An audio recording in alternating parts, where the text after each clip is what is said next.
Love is not just an emotion. It is a connection we learn to build.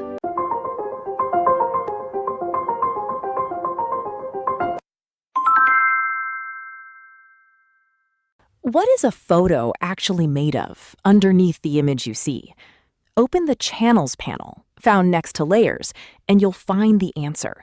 3 grayscale images, red, green, and blue, that combine to form every color.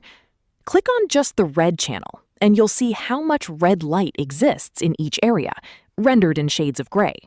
This matters for tasks like fixing color casts or creating precise selections, since a channel with strong contrast, like blue in a portrait, often makes an excellent starting mask.